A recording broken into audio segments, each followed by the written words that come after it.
Hello, happy Tuesday. So, I almost didn't come on here today because last night I lost content creation Google Drive document I have been working on. 86 pages of work, and poof, I'm a magician. I'm a magician working on figuring out how or what happened to my magic trick. Yes, I know. The funny thing is, 2 months ago I moved this document from Word thinking that I need more to be more secure and better prepared in case my computer went to sleep forever, and I moved over and I've done so much work since then that yes, most of it, I don't know where it is. Long story short, when it disappeared, I was in shock and I didn't know what to do at first. But then I reminded myself that I do believe that everything is figure outable. I do. And I got to work trying to find the solution, to find it wherever it could be. Yeah. And though I've spent half the night trying to figure out where this magic trick went to, and I still don't know where it is, I decided that maybe I will never find it and start writing some of the content from my memory. So that's what I did. I could have freaked out, which I did, a little internal panic, and then I reevaluated and I realized, like, what can I do? So try to find the solution, so solution oriented. And then I just started remembering all the things that I could, that I wanted to, and this may be why it might be the way that I figure it out. Believing that everything is figure outable. This is what I figured out. Maybe I won't find the document, but there is a different solution, and I realized once again the Japanese expression Shoganai. They say Shoganai, it can't be helped, or some things can't be found, or the answer can't be figured out in the way you think it will, so you move on to the next step. And I think the me, hey there, I think the me, hey Shiv, I think the me from a couple years ago may have tossed my computer across the room and cried myself to sleep, but I feel so happy to say that that's life. C'est la vie. Things happen and you figure it out in a different way. And it may be time to start rebuilding. And that's what I started doing from this 86 pages of work that I lost.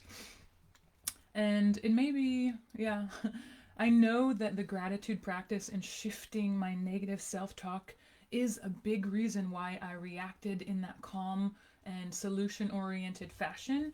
And in the midst of losing 86 pages, I just did what I could, and it is what it is. And though I did think for a moment not to come on here today and skip it because I haven't slept much, notice, but let that also be a lesson in commitment, a commitment to myself to show up. Also, I could have taken the easy route for sure, and it might not have made a big difference if I didn't come on here. But except for the fact that showing up for me and the promises that I made for myself and to you, I think it's a good lesson to remember to stick with it, even if things get a little hard. And I hope that's a lesson that you can live with and take with you, and help you through difficult times as well. I know that losing pages in a Google Doc is not the most crazy thing to happen in life, but still, let it be a lesson in bouncing back. So here I am. Thank you for being here too. And if anyone has a fix for the finding Google Docs that have vanished and are in the trash, are not in the trash, or in Google search engine or anything, I think I've tried everything and looked everywhere. Wowza! Please let me know. But I'm in talks with Google right now, and hopefully we'll find it. Anyways, thank you for listening to my excuses. Today I wanted to talk about, and appropriately so, National Pollution Control Day.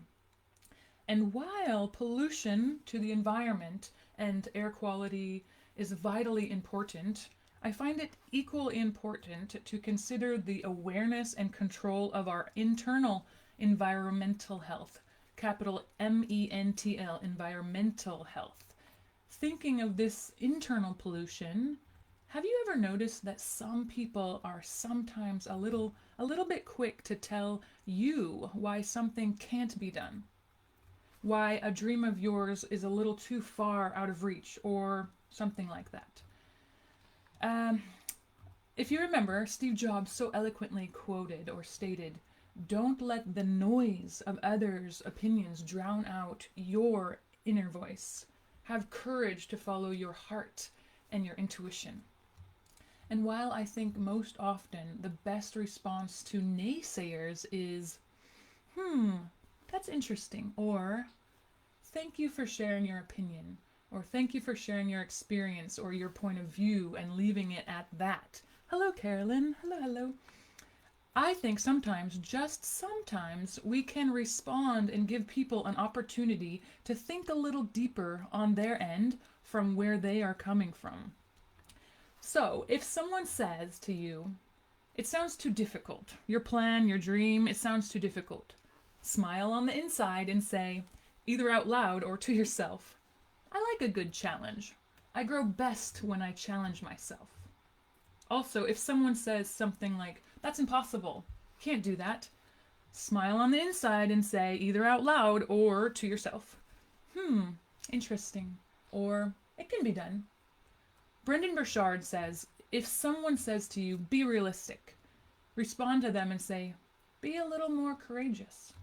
And though I know that can cause some problems for some people's reaction, I love that so much. If someone says to you, be a little more realistic, respond to them, be a little more courageous. I think courage is so important for you to chase your dreams and go after the things that really matter and are important to you. If someone says to you, you can't make a living like that, or you can't make money doing that, smile on the inside and say, either out loud or to yourself, I guess we'll find out, or people do it all the time. Guys, there are many reasons why different people in our lives may say these types of things to us, and some of the concerns may be validated in some ways. People often have your best interest in mind. They love you, they want to help you, or they're coming from their own story, their own experiences. And that's okay. But at the end of the day, we decide. So, don't allow what others say to stop you from your journey. It is up to you to observe your thoughts, understand the value of your thoughts, and believe strongly in your dreams and the direction of your life. It shouldn't matter what others think. We will never be able to change what others think. We can only change what we think. With that, I ask you, how can you control the pollution of your thoughts, coming from others' noise or your own thoughts? How else might you respond to these comments or questions of naysayers above? No matter what, repeat after me. I can, I will, watch me. I can, I will, watch me. And tell yourself that every time you second guess your dreams. And all the best to you. Lots of love. Cheers to solutions and following what you believe in.